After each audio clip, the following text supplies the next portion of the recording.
Andy, thanks for taking the time to speak with us this afternoon. Plenty's gone on, obviously, at the football club this window, not least in the last 24 hours. And I know you wanted to come and address some points that have been raised. I'll let you lead off on that note. Well, thanks, Anthony. I'm very grateful for the opportunity to be able to come and speak to supporters. Of course, over the last 24 hours, with the departure of Rhys Healey to Toulouse Football Club, there's been obviously a lot of disappointment, frustration, consternation, and quite rightly so amongst our supporters. And it's something that, if I look at all the different comments, and I've had obviously a lot of correspondence from people, a lot of phone calls I've made to and from, and had the opportunity to speak to one or two people direct about things. And I felt it was really important because I think what is really coming through is that there's a questioning of the club's honesty, a question of our transparency, and most importantly, a question of the club's ambition, particularly with the departures of Alex Gilby and of Rhys Healey. So I felt it might be helpful for me to come and sort of answer a few questions from yourself and hopefully set a few things straight that may have been misinterpreted. But I think the key thing that I really want to get across is I do understand that disappointment, and actually it shows that football's a very, very emotional business, and that we have people who absolutely care, and so much so that I've had some very, very good sort of letters written to me and some very, very strong conversations with people. That's what we want as a football club. That's all part of our development going up. There was an interview with Russ earlier on today, which you put out, Anthony. One of the things he said was that he didn't want this to become a comfortable football club. It needs to be somewhere where the expectations are strong and the bar is set extremely high, and that's where we want to be. So, we have an accountability to supporters, we have an accountability to the community, and I think it's really important that we try and answer those questions and perhaps hopefully provide some reassurance to our supporters going forward as to where the club is going and where it's heading. Let's get right to it then. Rhys Healey left to Toulouse, as you mentioned at the top of the interview.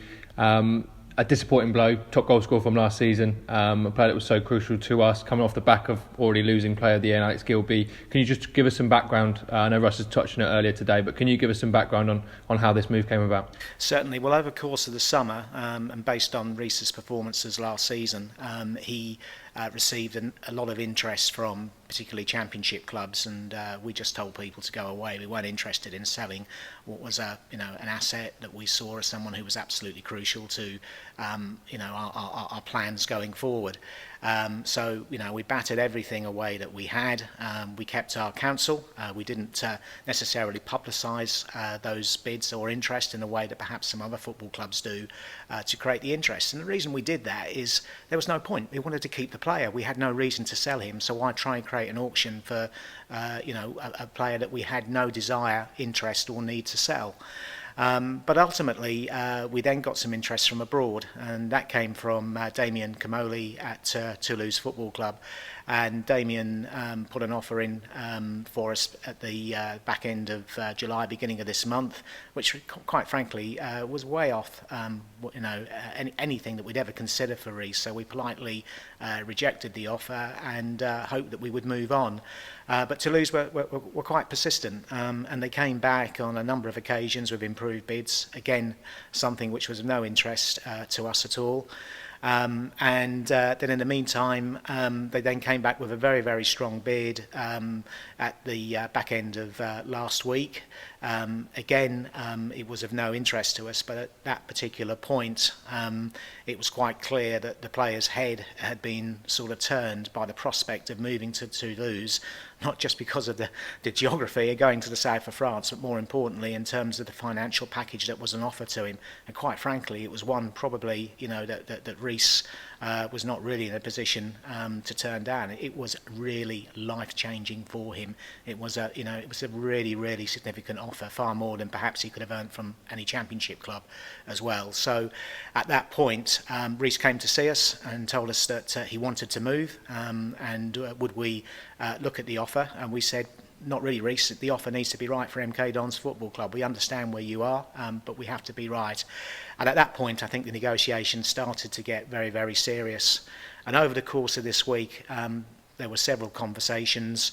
We've structured a deal for the football club which hopefully will not only protect our interests in the immediate future into the way that deal has been put together, but going forward it gives the football club potential and significant upsides if both Toulouse and the players succeed, which I'm sure that both will do. Toulouse are a football club that have recently been taken over by an American billionaire.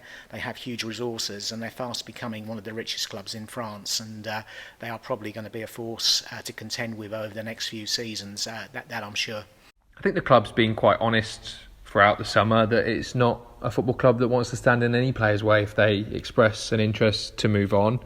But I think the main frustration, Andy, that's coming from supporters is that the message has been that we don't need to sell. Yet they've seen Alex Gilbey be sold, their Player of the Year. They've seen their top goal scorer, Rhys Healey, be sold.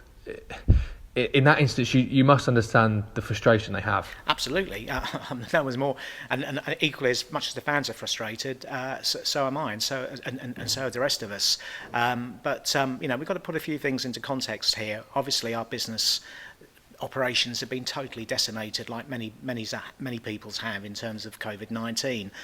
We see a hotel which wasn't generating any income between March and the end of June. Our hotel meetings and events business, which we rely on, has completely gone and is unlikely to come back until government relaxes restrictions on people getting together for conferences, meeting and events.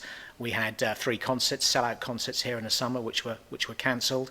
And on top of that, whilst we're extremely grateful for the sacrifices that individual supporters have made by donating their refunds to the football club, I think 70% of people have donated their refund, their balance due on their season tickets one way or the other, whether that be through free shirts, donations to the academy, or match tickets for next season.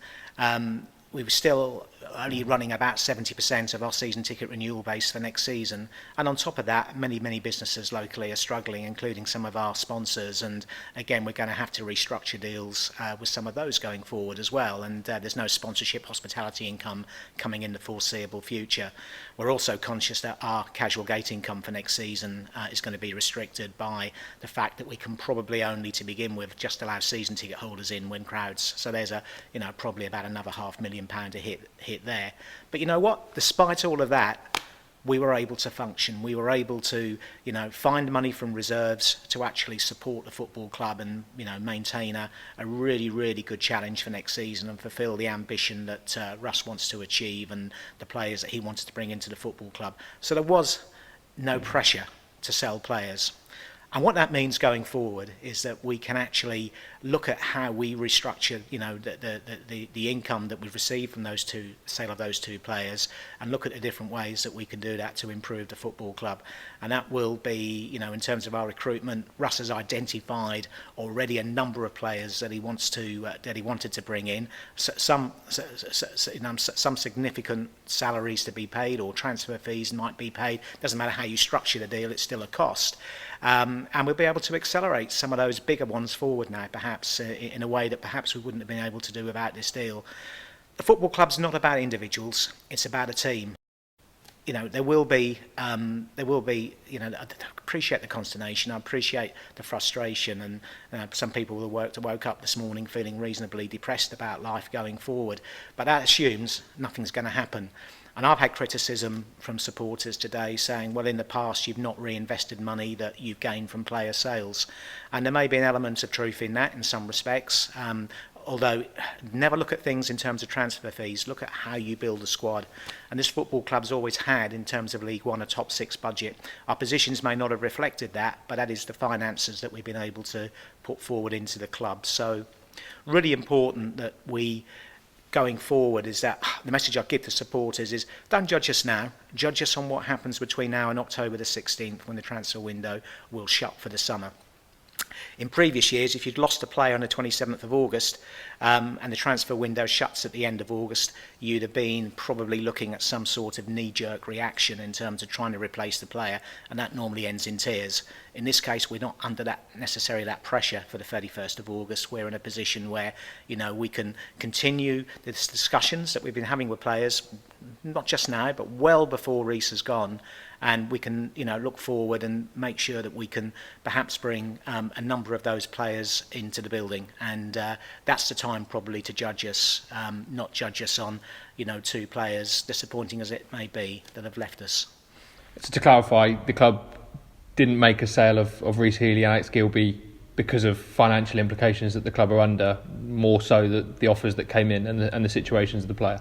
Is that right? Exactly that. I mean, ultimately, there's a number of factors here. The club can say you're not going anywhere, but once the player's head is turned and he's determined to leave, there's very little. It doesn't matter if you're Manchester United.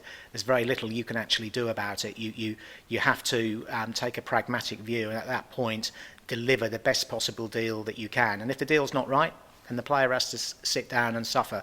But you know, you at that point, you're trying to get the best deal going forward that you possibly can. And all I can do is reassure people that we have got a very, very good deal here going forward. There's figures being quoted in the press today. Don't pay any attention to that. It's all speculation, and it's another point that's come out over the last 24 hours. Is why doesn't the club disclose transfer fees? Well, we have a confidential agreement. All transfer fees are bound in a financial agreement, and like any commercial agreement, the financial details are strictly confidential, and both parties are bound by that. And if that deal comes out, then you can actually compromise the structure of the deal, future contingent payments, sell-on fees, or whatever those things may be tied up in that agreement can be absolutely compromised. So we're not at liberty to maybe be as transparent on the fee that we've achieved and the future fees that we will achieve. So I need to explain that a little bit more to supporters. I'm often asked by people, what's the sell-on Dele Alli, for example? Should he leave Spurs? And again, I can't tell you, because if we did, that sell-on could be compromised. So it has to remain confidential, and people can speculate, they can get close to the truth, they can be a million miles away from what the truth really is. But that is why we're not in a position to disclose as much information as we would really, really like to do sometimes. During the conversations we had during lockdown, obviously there was a lot of talk about us being in a strong position as a football club, given, you know, that we had the reserves, as you talked about, that we've had the income that's come in from events and stuff. And I know you've touched on how the impact of, you know, COVID has affected the business probably more than anyone expected. No one really knew the real effect. And the other thing on top of that is obviously the salary cap that's come in, which has had an impact on how League One and League Two clubs have operated. Can you just touch on that and explain why that is such a big thing moving forward for a football club like us, and what it might mean for players looking ahead to the future? Sure. Well, in August, the League One narrowly voted to introduce a salary cap for next season and beyond, which is basically means you can only spend £2.5 million on your squad. And that's just not on basic salaries. It includes all the add-ons, national insurance, taxes, any relocation, accommodation sums that you give to a player as well, appearance fees, win bonuses are all included into that. And further to that, there's a squad limit size as well, which will be 22 players over 21 maximum for next season, and 20 for the season after next. Under 21 players don't count in the cap, but it is placing an immense amount of stress on clubs that technically can afford to spend more than £2.5 million. And a lot of comment has gone on in the press from some of the bigger clubs who feel a little bit frustrated by that, because they have got the means to spend beyond that cap and still break even. So what we're going to see is a huge levelling of things in League One and League Two going forward. There's a number of different flaws in the scheme and the cap, as I see it. Some things we've challenged the league on prior to the vote taking place. They took some of those comments on board, and others are still very much in abeyance. And I think as people work through it over the next two windows, we may well see some big changes to the cap. But reality is such that a club like us going forward is probably going to actually spend a lot less on its squad than it has in the past, being forced to do by the cap, and we're going to have to carry a much smaller squad than what we've done before.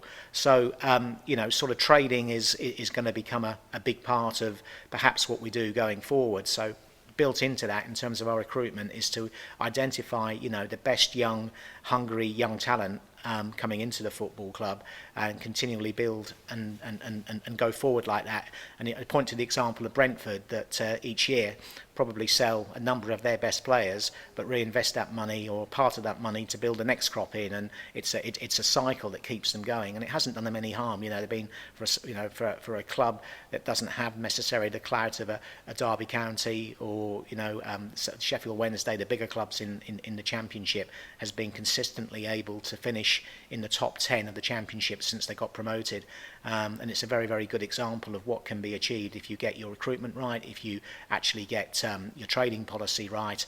You can succeed. That's a model to look at, but the salary cap is going to have a significant way in the way we operate. So we've got to be smarter, much smarter in the way that we previously worked. There's no question about that, and that's going to enable us, to make sure that on this level playing field, the better coaching, the better recruitment is going to be, the better sports science, the better medicine we have, the better routes from our academy coming through. It's all going to be of more significance going forward for this football club, as indeed it will be for many others.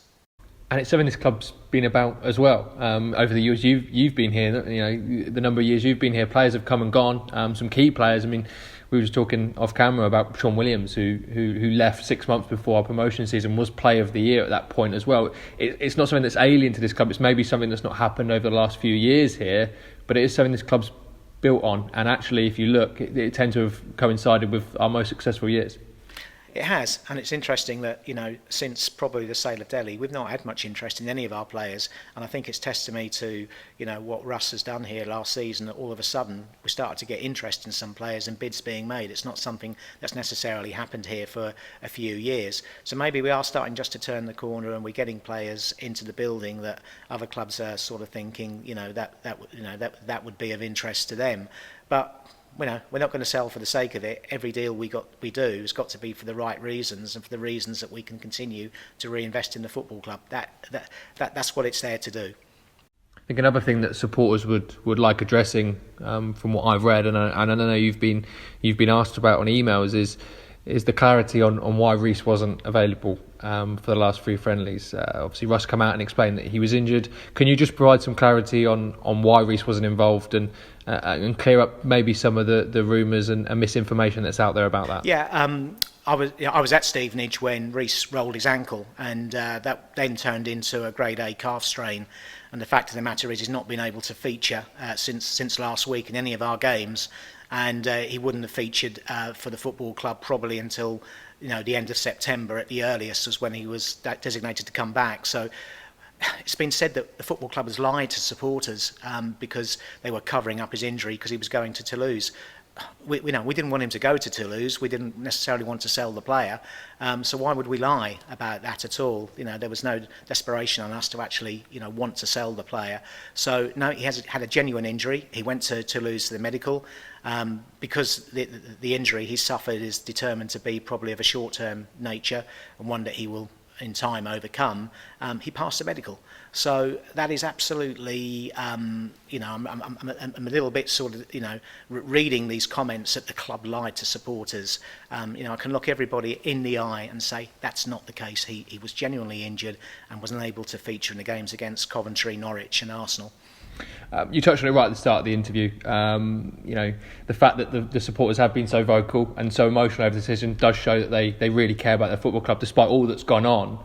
I know the vast majority showed that by leaving their money with the football club and renewing for next season as well. And this is another example of that. And I know communication and being honest and open is something this club's very much about. It's something that you're very much about. And is that your message going forward, that we're here to work alongside you to help this football club move forward?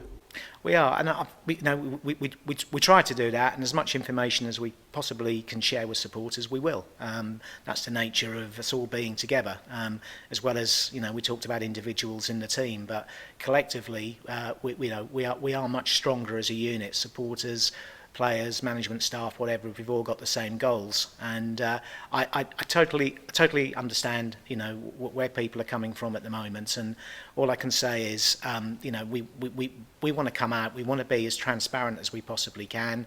We're willing to share as much detail as we possibly can with people, whether it be through forums, whether it be through the chats that we had on MKFM in the during lockdown, where we tried to bring as many different facets of the club and keep supporters up to date with what was happening. I'm a great believer in involving supporters in decisions that affect them most, whether that be on matters as diverse as pricing, to the consultation meetings we're currently having with a large group of supporters in terms of return to football in the stadium. We've got another meeting coming up the week after next to try and get those decisions absolutely right, and to share with people exactly what the plans are going forward and perhaps where we got it wrong. And we won't get it right all the time. That's life. But the safety valve of having that consultation means you'll get things more right than you will wrong, and that's something I'm absolutely determined that the football club remains committed to going forward. And finally, I know you've touched on it in terms of the plan between now and October, but what would you say to supporters that are probably questioning the ambition of the football club after losing two of its key performers from last season? Well, I think you're right to question the ambition. I don't have a problem with that whatsoever. But the ambition of the football club remains as strong as it ever was. As I said, we want to bring in players into the football club who want to be here, who want to do their best for the team. We want to create a team ethic here that will achieve success. As Russ said, we don't want it to be a place where people can feel comfortable and not feel the pressure from the media or not feel the pressure from individual supporters. They should do, because that will help them perform and be much stronger. So our ambition remains as strong as ever. We will be definitely using the investment that we've received from the sale of players over the summer to make us stronger and to make us reinforce. And I hope over the next few weeks, however long it takes, because it's not just a knee-jerk reaction to go out and buy a player at any price. It's got to be the players that Russ has identified that are going to add, the players that are going to buy into his style of football, the identity he wants to stamp on to MK Dons, which I think is one that supporters are appreciating from last season, and he wants to continue and develop that. But he only wants to do that with people that are in the business. And my role, the chairman's role, the board's role, is to support Russ in every way we possibly can to achieve the goals that he wants to bring to MK Dons Football Club, both for the future. And we'll be doing everything we possibly can to support him and giving him the resources to achieve that, and also bring success to the football club and put some smiles on faces again for our supporters.